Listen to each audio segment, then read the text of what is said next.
जय बोलो राम भक्त हनुमान की जय बोलो राम भक्त हनुमान की जय।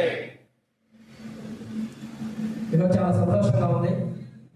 హిందూ చైతన్య వేదిక చేపడుతున్నటువంటి ఈ హనుమ భక్త శోభాయాత్ర కేవలం నిర్వహించేది మాత్రమే హిందూ చైతన్య వేదిక,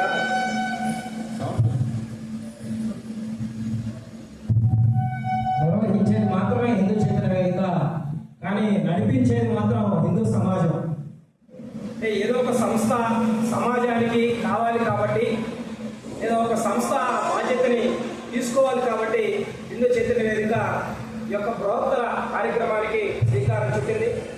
దాంట్లో అన్ని హిందూ ధార్మిక సంస్థలు, రాష్ట్రీయ స్వయం సేవక సంఘ కార్యకర్తలు, స్వచ్ఛందంగా స్వతంత్రంగా వచ్చినటువంటి హిందూ బంధువులు అందరూ కలిసి రాష్ట్రంలోనే అతిపెద్ద బైక్ ర్యాలీ ఎక్కడ జరుగుతుంది అంటే నెల్లూరులో జరుగుతుంది. ఇది మనం చెప్పుకునేటువంటి విషయం కాదు. ప్రాంత సమావేశాలు, రాష్ట్ర సమావేశాల్లో అడిగితే వాళ్ళ సంఖ్యకి మనకి దాదాపు 5-6 వేలు తేడా ఉన్నటువంటి సంఖ్య మనది. కాబట్టి గత సంవత్సరం దాదాపుగా 20,000 బైకులు ఈ యొక్క కార్యక్రమంలో పాల్గొన్నాయి. చాలా మందికి ఆశ్చర్యం కనిపించవచ్చు నిజమా అని. ఈ సంఖ్య లెక్కేసినటువంటి సంఖ్య, అంచనా వేసినటువంటి సంఖ్య. అయితే ఈసారి ఆ సంఖ్యను మనం ఎందుకు దంచుకోవాలి అంటే దాన్ని రెండింటితో చేసేదానికి ఈ సంవత్సరం ప్రయత్నం జరగాల. అంటే మన లక్ష్యం 40,000 బైకులు అనేది మన లక్ష్యంగా ఈ సంవత్సరం మనం పెట్టుకుంటే దానికి తగినటువంటి ప్రయత్నం మనం చేయాలి. మనమే 40,000 మందిని మనం వెళ్ళి పిలవగలుగుతామా?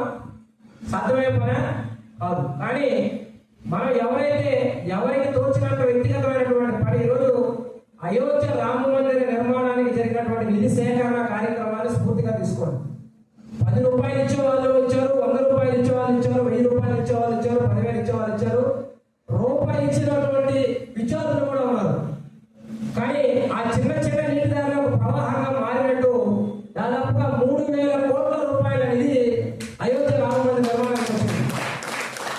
మరి అటువంటి పెద్ద మొత్తం కూడా చిన్న చిన్న మొత్తాలతో ఏ విధంగా సమీకరించబడిందో అదేవిధంగా మనం ప్రయత్నం చేసేటువంటి 10 మంది 20 మంది ఒక్కొక్కరు చేసేటువంటి మనం ఎంత స్థాయిలో మనం ప్రయత్నం చేయగలుగుతామో, మనం పిలిచే వాళ్ళు కొంతమంది అయితే వాళ్ళు మరి కొంతమందిని కలిపే తర్వాత ఈరోజు ప్రాంతాల వారీగా నగరంలో కాదు, నగరం చుట్టుపక్కల ఉన్నటువంటి గ్రామాలు కావచ్చు, లేదా కార్పొరేషన్ పరిధిలోటువంటి 54 డివిజన్లు కావచ్చు, లేదా మీకు తెలిసి సుదీర్ఘ ప్రాంతాల నుంచి వచ్చేటువంటి బంధుమిత్రులు కావచ్చు, ప్రతి ఒక్కరిని కూడా ఇదొక మన బాధ్యతగా మన ఇంట్లో పెళ్లికి ఎలా అయితే మనం పిలుస్తామో, ఎలా అయితే మన ఉత్సవాలకు లేకపోతే ఏదైనా మన ఏరియాలో జాతర జరుగుతుంటే, ఒక దేవాలయంలో కళ్యాణం జరుగుతుంటే ఇంటింటికి వెళ్ళి ఎలాగైతే పిలుస్తామో, అలాగా మన ప్రాంతంలో ఉండేటువంటి వాళ్ళు, మన ఇరుగు పొరుగు ఉన్నటువంటి వాళ్ళు, మన ప్రాంతంలో మన స్నేహితులు, మన బంధుమిత్రులు, మనం పనిచేసే చోట ఉన్నటువంటి మన సహచరులు, మన వ్యాపారం అయితే వ్యాపారానికి వచ్చేటువంటి కస్టమర్లు, హిందూ వాళ్ళ ప్రతి ఒక్కరు నెల్లూరు నగరంలో ఏప్రిల్ 5వ తేదీ ఎక్కడ ఉంటారంటే హనుమాన్ శోభాయాత్రలో ఉంటారు.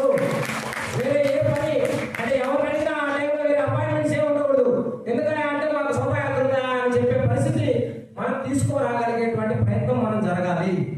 ఈ రోజు మనకు ఉండేటువంటి 100 మంది మనం 10 మందిని ప్రభావితం చేసే కార్యక్రమం గురించి చెప్పగలిగితే నగరంలో సమాచారం ఇవ్వగలిగేటువంటి సంఖ్య 1000 అవుతుంది. అంటే 1000 మంది సమాచారం ఇచ్చే పాయింట్లు ఏర్పడితే ఏ ఆటో అనౌన్స్మెంట్ పనికిరాదు, ఏ యాక్ట్ ఛానల్ పనికిరాదు. ఎందుకంటే వాళ్ళ టీవీలో వేసినప్పుడు మాత్రం చూస్తే సమాచారం తెలుస్తుంది. మనం చూడలో పోయి చెప్తుంది సమాచారం అటు పోయేందుకు అవకాశం లేదు.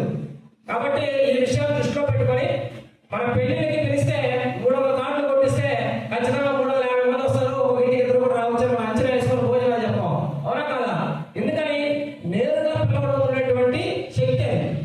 నేరుగా వచ్చి పిలిచినప్పుడు ఇంటికి వచ్చి ఆహ్వానం ఇచ్చారే, ఇంటికి వచ్చి పిలిచారే, వెళ్ళాలా, ఇది మన కార్యక్రమం కదా అన్నటువంటి భావన వాళ్ళకి కూడా కలుగుతుంది. కాబట్టి ఈసారి మనం ఎన్ని ఏర్పాట్లు చేసుకున్నా ఆ ఏర్పాట్లకి మించినటువంటి సంఖ్య ఎప్పుడు కూడా ఉంటేనే ఆ కార్యక్రమం విజయవంతమైనట్టు.